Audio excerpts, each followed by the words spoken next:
Baik, saya nih Kadek Putri Rahayu, NIM 230050033 akan menjelaskan yang pertama konsep perhiasan alpaka Bali merupakan perhiasan yang berbahan dasar logam campuran dengan nikel, tembaga, dan lain-lain yang diukir dengan ukiran khas Bali menjadi berbagai macam perhiasan seperti anting, gelang, kalung, dan lain-lain. Konsep utama kita adalah perpaduan antara seni ukir tradisional Bali dan nilai estetika modern di perhiasan zaman sekarang. Next. Baik, saya akan ke key partners. Yang pertama itu ada supplier bahan baku, itu, pemasok, logam dan campurannya. Yang kedua ada desainer yang mendesain perhiasan. Selanjutnya ada pengrajin, yaitu yang mengukir dan mencetak untuk perhiasannya. Kita ada toko online yang bermitra pembayarannya GoPay. Yang terakhir kita ada influencer. Kita lanjut ke key activities, desain dan produksi alpaka, pemotretan katalog produk, promosi online, Instagram, TikTok, dan lain-lain. Itu kayak kita mengadakan promo dan live secara rutin, penjualan langsung di toko, dan pengiriman barang, partisipasi dalam Basar UMKM yang diadakan setiap tahun. Lanjut ke value proposition, perhiasan handmade khas Bali, harga terjangkau, harga kita itu bisa dibilang masih ratusan, ramah lingkungan karena berbahan logam yang mudah diuraikan, mendukung pengrajin lokal, desain artistik dan elegan, dapat kostum perhiasan, pembelian online, dan melayani reparasi perhiasan. Kita lanjut ke customer segments, yaitu of course perempuan Bali itu usianya dari mungkin 3 bulan sampai lanjut usia. Itu ada wisatawan penggemar perhiasan Bali, itu kayak bule-bule yang datang ke Bali, toko souvenir dan butik kayak yang ingin ngasih oleh-oleh, mungkin reseller dan dropshipper. Channel kita ada toko fisik, sosmed kita ada Instagram, TikTok, dan WhatsApp untuk pemasaran dan segala macam. Yang ketiga ada influencer, kita pakai influencer yang Bali, kayak Tati, Kak King, yang lain-lain gitu. Marketplace kita tersedia di Shopee, Tokopedia, TikTok Shop, dan lain-lain. Website dan pameran Basar UMKM.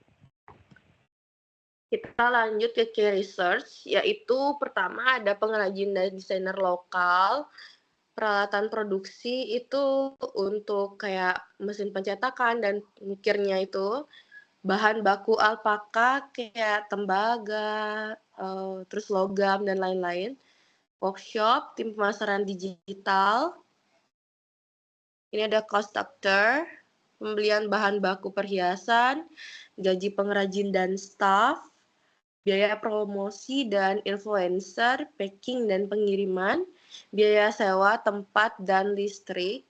Yang terakhir ada komisi marketplace. Yang terakhir ada revenue stream, itu penjualan perhiasan offline dan online, penjualan custom order, itu of course penjualannya yang emang produk kita sama custom itu beda harga ya. Penjualan di toko oleh-oleh dan reseller, kolaborasi dengan brand lokal lain, untuk barang limited kita kayak kerjasamanya itu sama brand-brand kebaya, kayak misalkan kita pakai kebaya warna merah, cocoknya nih alpaka apa gitu. Penjualan ekspor. Oke, sekian untuk BMC-nya, next. Nah, sekarang kita ke analisis SWOT. Yang pertama itu ada strengths, yaitu pertama harga terjangkau, memiliki ciri khas ukiran pada perhiasan, ketersediaan bahan baku yang memadai, itu kayak bahan baku kita lebih gampang dicari karena itu masih logam dan sangat-sangat pasaran. Adanya garansi free perbaikan alpaka dan pembersihan. Itu kayak untuk nambah-nambahin gini, misalkan ada yang lepas, yang copot, atau apakah. Kita lanjut ke weakness. Tidak seterkenal perhiasan berbahan emas asli. Nah, itu untuk emas dan alpaka itu jauh beda banget, bagaikan langit dan bumi. Untuk desain yang mudah ditiru pesaing karena kita bisa untuk custom ada kemungkinan banyak tiru-meniru. Kita lanjut ke selanjutnya, ini kerjasama dengan UMKM Bali lainnya. Itu kayak kita kerjasama kayak sama kebaya gitu, sama mungkin kayak yang lain-lain mungkin. Harga terjangkau, membuat pemasaran yang efisien karena harga kita masih ratusan, bisa dibilang dari start from 100.000 itu jauh banget harganya sama emas yang 1 jutaan ya. Nah, yang terakhir ada banyak pesaing yang menjiplak produk, perubahan tren perhiasan ini kayak misalkan tahun ini nih, galungan sekarang, trennya ini kayak bunga yang banyak ukiran. Mungkin tahun depan itu kayak ada daun-daunan sama yang isi pengaitnya itu. Jadi kadang-kadang itu trennya beda-beda per tahun. Kurangnya regenerasi pengrajin muda karena pengrajin kita cenderung banyak yang lanjut usia, mungkin kita susah dapat regenerasi.